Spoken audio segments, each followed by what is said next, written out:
My life in Spain as an Auxiliar de Conversacion was simultaneously some of the best and worst years of my life, so don't let anyone tell you that moving to Spain is going to solve all of your issues. I still think moving to Spain is an amazing thing and I recommend it for 95% of people that are interested, but let's get into what life really looks like as an Auxiliar de Conversacion so you can see if it's the right fit for you.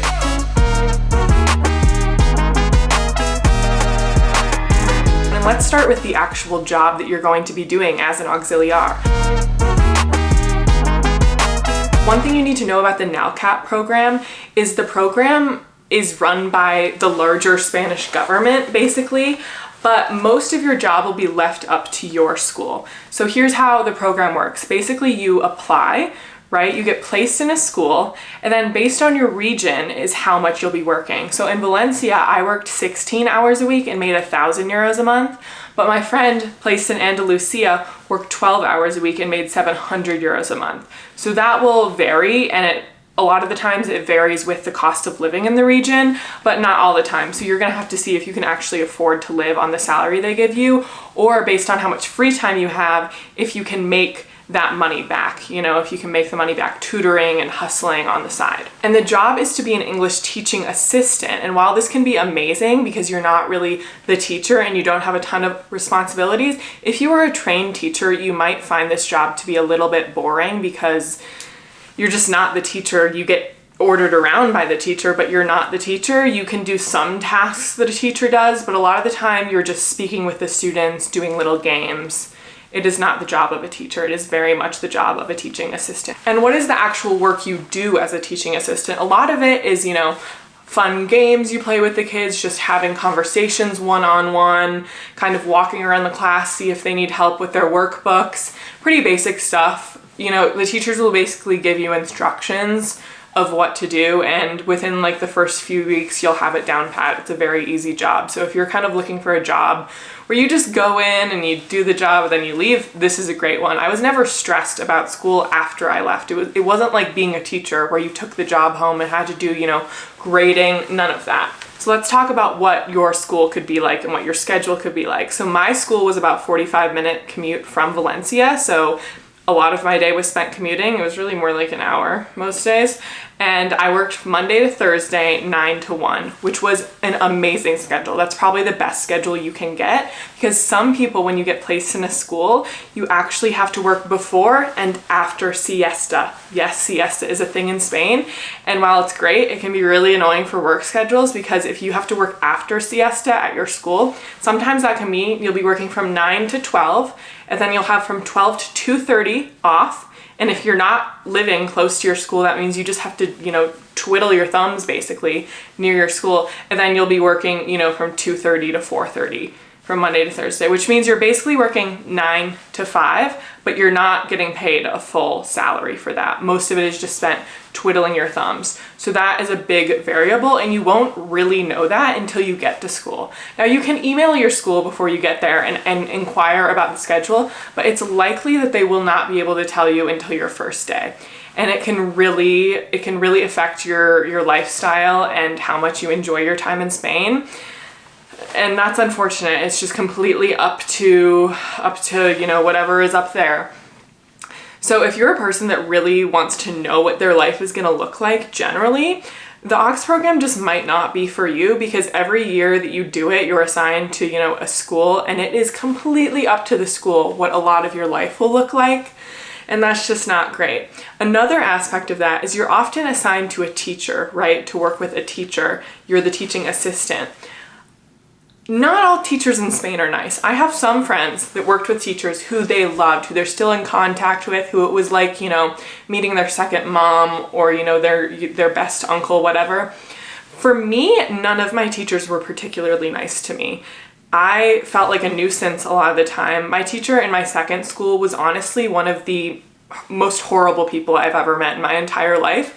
And that's not completely unique. I would say of AUXes I knew in Valencia, half of them didn't like their teachers or their school. Maybe more than half. And that's just a reality. Thankfully though, I was only working 16 hours a week. So I very much unplugged once I left school. I was like, okay, I have to deal with this bitch for 4 hours a day 4 days a week, and that's it, you know? Like, it could be worse. At least I wasn't dealing with her 40 hours a week. But what is social life like as an Aux? This is completely dependent on which city or town or pueblo you're placed in, right? I was placed in Valencia, which is the 3rd largest city in Spain, which meant that my social life was pretty active, right? I got to Spain, and within a month, I made an amazing group of friends that I ended up spending a whole year with constantly. We went out a lot, we did a lot of activities, I was constantly with people, right? It was a really good social life. Most of my social life was with other English teachers. That's a thing. If you want to detach from the English teacher social life and make friends with Spaniards, you have to really put effort into it, especially if you're in one of the bigger cities where there are a lot of English teachers. Because I find that English teachers, when you move abroad and you move to a new city, it's actually really easy to make friends with other English teachers because there are WhatsApp groups, Facebook groups, easy places to connect. And a lot of you have a similar schedule, right? And similar values because you're English teachers living abroad. But if you want to make friends with Spanish people, that can be more difficult, but more gratifying. You know, making friends with Spanish people is really important in improving Spanish and learning more about the culture, but it's more difficult. You'll have to go to language exchanges and join activities and join teams where there are, you know, a mixture of nationalities, but it's definitely doable. Some tips I have about making friends as an Aux is arriving a little bit early. So usually the program starts on October 1st. I would recommend arriving 2 to 3 weeks early, not only to find housing and set up your life there, but most importantly to start making friends before everyone is at work. It's a really easy way to have time just to like spending with people. When I first got there, I literally was out meeting people every single day for 2 weeks straight just to see who I actually wanted to be friends with and find people I had a connection with. And that worked great for me. And I find a lot of people get there 2 to 3 weeks early and are wanting to make friends. And once people make their friend groups, you know, it gets harder because they have their friend groups and they're like, oh, I already made the friends. I don't want to make friends. So yeah, that's a tip about getting and making friends as an Aux. Just get there a bit early. Even honestly, you could get there a month early. Like, why not? You know, if you have the money. Let's talk about traveling as an Aux. A lot of people move to Spain so that they can travel the rest of Europe. And it's very much doable because you're working part-time. So for me, I was working Monday to Thursday, and that's very common. I would say 90% of people work Monday to Thursday. Some people work Tuesday to Friday, and very few people work actually Monday to Friday. If you are assigned Monday to Friday, that really sucks. It's not common and it's not encouraged by the government actually, and I would fight to only work 4 days a week. So that's the thing. And then a lot of people will leave Thursday afternoon and come back Sunday and travel around Europe and Spain. And it was definitely one of my favorite parts of being there. I would literally go onto, you know, Google Flights and I'd put in Thursday, leaving Friday, and I'd just click anywhere in Europe and I would see the cheapest flight and I would just go there. And I would probably travel at least once a month, if not twice a month, within Spain, within Europe. I mean, I did a lot of trips and it was one of my favorite parts of being an Aux. And it's really great because you have this group of friends that wants to do the same thing as you. So you can travel with friends, you can travel solo. It's an amazing part of being an Aux. And like when people are like, oh, I want to leave, you know, my country and I want to see the world, but I can't afford it. I need somewhere where I can actually live, where I can make money. The first thing I tell them to do is to be an Aux. Now we can get into the money of being an Aux in another video because that's a whole other video topic. But traveling Europe can be affordable, especially if you're already living in Spain. And it's the best part of being an Aux, for sure. Let's touch a little bit on money. I'll have a whole other video on that, but we'll touch a little bit. So you can either make between 700 and 1,000 euros a month as an Aux. And that might seem like not a lot of money, especially if you're from the US, where people to live have to be making thousands of dollars a month. In Europe and in Spain, most specifically, that's not the case. You can definitely live on 1,000 euros a month. Now, can you live and travel on 1,000 euros a month? Not necessarily. I would say an average rent now in a city like Valencia is probably 350 to 450 euros for a room, right, in a shared apartment. And then the rest of it, you know, will go to transport, food. You don't have to pay for healthcare, so that's great. You know, going out to eat, going out for drinks, blah, blah, blah. Like, you can live your life in Valencia or in your city in Spain for 1,000 euros a month. Now, can you be leaving that city and traveling all the time? No, but we'll get into that in a different video, and you'll have plenty of options for how to live and travel as an Aux. Okay, you might be asking, like, why did you not like your time in Spain? It all sounds amazing besides, you know, some parts of the job. I will say moving abroad when you're 22, 21, however old you are when you do this, can be difficult, right? You're ripped apart from your support system. You have like the highest of highs when you're traveling and making friends, and then all of a sudden everything can kind of come crashing down. For me, the September of my second year, so I had re-upped and I was like, I'm gonna stay in Spain, I was the most depressed I've ever been in my life. Like, before that, I don't think I really believed that depression was a thing. And then I spent like 3 weeks barely leaving the bed. So, you know, life's are ups and downs. Even if you're in Spain, you can be depressed and unable to leave your bed.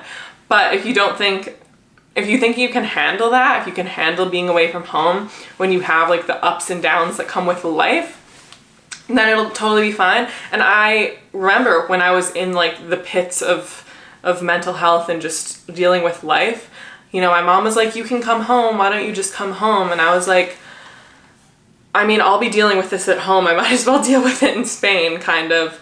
So, you know, it's up to you how to view it, but you will have highs and lows in Spain. You're still living, it's still life, but it's just in Spain. Much as there are pros and cons to being an Aux, I generally really recommend it, especially just for 1 year. Like, if you just want to live in Europe and do it for 1 to 2 years, I think 2 years is the best way to go. It is an amazing thing to do. You get a visa, you can live there legally if you're not an EU citizen, which I'm not, I'm from America.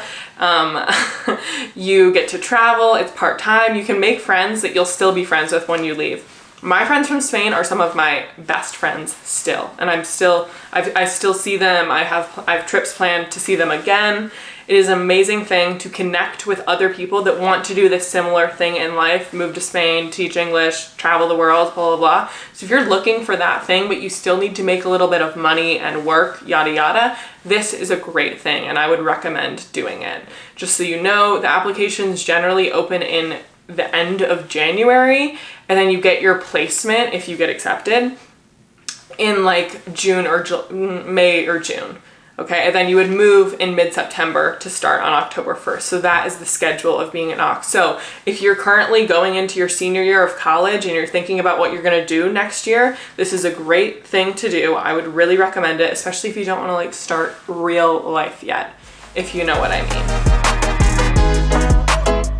If you want to learn more about life as an Aux and specifically budgeting, you should check out my next video that's all about budgeting in Spain and making money on the side so that you can truly live your best life in Spain, sipping as much sangria as you possibly want. Then watch my next video. Anyway, thank you guys for watching my channel. Please like and subscribe, it would really help me out. And if you have any friends thinking about moving to Spain, send them this video and we'll hook them up. And you guys will all be hanging out in Spain next year. Thanks.